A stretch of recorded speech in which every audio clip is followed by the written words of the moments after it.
여러분, 하나님은 이스라엘 백성들에게 가나안 땅을 주실 것입니다. 그 가나안 땅을 정복하기 위한 첫 성이 바로 여리고 성입니다. 이스라엘 백성들이 요단강을 마른 땅같이 걷는 것을 안 여리고 성 주민들은 이 이스라엘 백성들의 행동을 예의주시했습니다. 그런데 이스라엘 백성들이 참 이상한 행동을 합니다. 곧 쳐들어올 것만 같았던 그들이 갑자기 광야에서 유월절을 지킨다고 축제를 벌였습니다. 그리고 또한 전쟁을 앞두고 모든 남자들이 할례를 행하였습니다. 그리고는 여리고 성 앞에 왔는데 그들이 싸움을 걸어오지 않는 것입니다. 그저 나팔을 불면서 성을 돌기만 했습니다. 너무나 이상해서 도저히 이해가 되지 않습니다.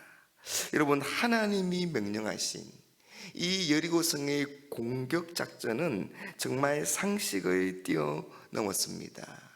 너희가 이 성의 부술 무기를 준비하라든지 이 성벽을 넘어 적군에 들어갈 그런 특공대를 조직하라, 그런 것이 아니었습니다. 이 군사적인 행동과는 전혀 상관이 없는 나팔을 불며 성주위를 하루에 한 바퀴씩 돌아가는 겁니다. 그리고 마지막 7째 날에는 7바퀴를 돌고 제사장의 나팔 소리와 함께 소리를 지르면 그 견고한 성이 무너져 내릴 것이다. 여러분, 참으로 이상한 명령이지 않습니까? 아니, 여러분, 참 황당한 그런 명령입니다. 여리고 성 앞에 가서 너희들, 우리가 그 요단강의 마른 땅같이 걷는 것을 보았지? 그렇게 소리를 지르면서 이 여리고 성 주민들을 협박을 하든지 아니면 해유를 그렇게 하면서 그들의 사기를 꺾어놔도 시원찮을 판에 아무런 소리를 내지 않는 겁니다. 오늘 말씀 10절에 보니까 여호수아가 백성에게 명령하여 이르되 너희는 외치지 말며 너희 음성을 들리게 하지 말며 너희 입에서 아무 말도 내지 말라. 여러분, 이런 이스라엘 백성들의 행동은 이 적군인 여리고성 주민이 보기에도 정말 이상했습니다. 여러분, 그들은 여리고성을 굳게 닫아놓고 그 이스라엘 백성들의 공격을 대비해서 참 철동 같은 그런 방어와 수비를 하고 있습니다. 그런데 그 이스라엘 백성들이 아무런 공격도 없이 또 어떤 소리도 없이 시시하게 여리고성을 한 바퀴 돌고는 그냥 돌아가 버리는 겁니다. 여러분, 왜 하나님께서 너희가 아무 말도 하지 말고 너희 음성을 들리게 하지 말라, 그렇게 말씀하시면서 이 이스라엘 백성들에게 침묵하라, 그렇게 명령을 하셨을까요? 그건 이스라엘 백성들의 고질적인 병인 이 원망과 불평을 하지 못하도록 하나님이 훈련하고 계신 겁니다. 여러분, 이스라엘 백성들은 원망과 불평의 선수들입니다. 여러분, 출애굽 2세대 강야 생활에서 원망하다가 불평하다가 그들이 모두 다 죽었습니다. 그들은 조금만 어려움이 생기면 하나님을 신뢰하지 못하고 하나님을 또 그 약속을 믿지 못하고 하나님을 기다리지 못하고 매번 그들 입에서는 원망과 불평이 나왔습니다. 그리고 이런 원망과 불평의 말이 결국에는 공동체 전체를 전염시키고 맙니다. 그래서 공동체가 심판과 벌을 받았던 거죠. 그래서 하나님은 이런 고질적인 이스라엘 백성들의 원망과 불평을 고쳐주고 계시는 겁니다. 여러분, 만약 하나님이 침묵하라고 하지 않았더라면 여러분, 이 이스라엘 백성들이 성을 돌면서 어떤 말을 했을까요? 아니, 무슨 작전이 이 모양이야? 여호수아는 정말 겁쟁이야, 겁쟁이. 하나님, 우리를 이렇게 뺑뺑이 돌리시다가 결국 죽게 만드시는 것 아니야?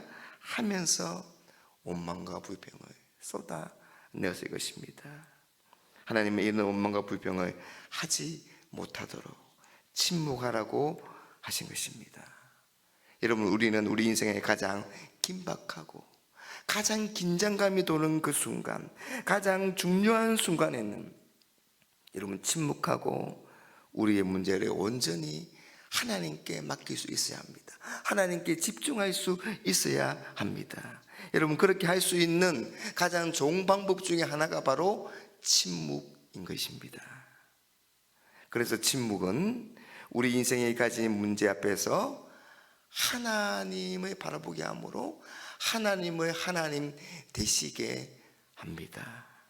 우리가 하나님의 음성을 들을 수 있는 그런 시간이 되는 겁니다. 여러분, 우리 신앙생활에 때로는 많은 말보다는 이 한 번의 침묵이 훨씬 더 힘이 있을 때가 있습니다. 여러분, 그래서 성경은 너희가 듣기는 빨리 하고 말하기는 더디 하라, 그렇게 말하지 않습니까? 하나님의 이스라엘 백성들에게 바로 이때가 너희가 침묵할 때다, 그렇게 말씀하고 계십니다. 침묵함으로 하나님을 바라보며 하나님께 집중하기를 원하십니다.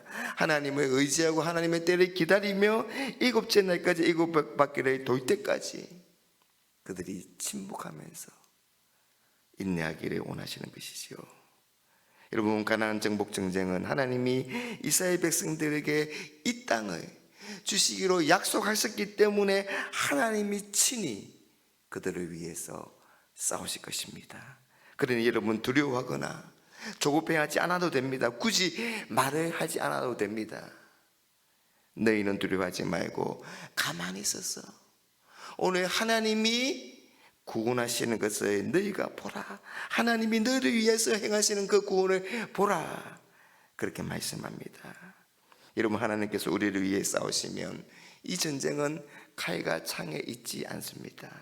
오직 하나님께 속한 것이 됩니다.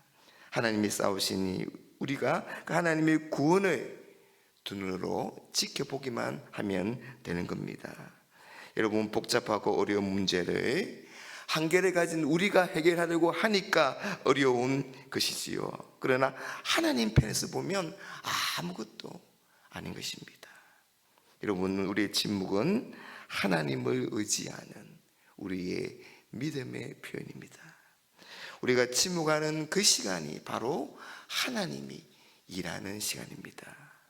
여러분, 혼란스럽고 억울한 순간에도 문제를 하나님께 온전히 맡기고 침묵하는 것이야말로 우리가 가진 가장 강력한 무기인 것입니다. 사랑하는 여러분, 하나님을 바라보면서 조급하게 생각하지 말고 하나님의 때를 침묵하면서 그렇게 기다리는 그런 믿음의 사람들이 다 될 수 있기를 주님의 이름으로 축복합니다.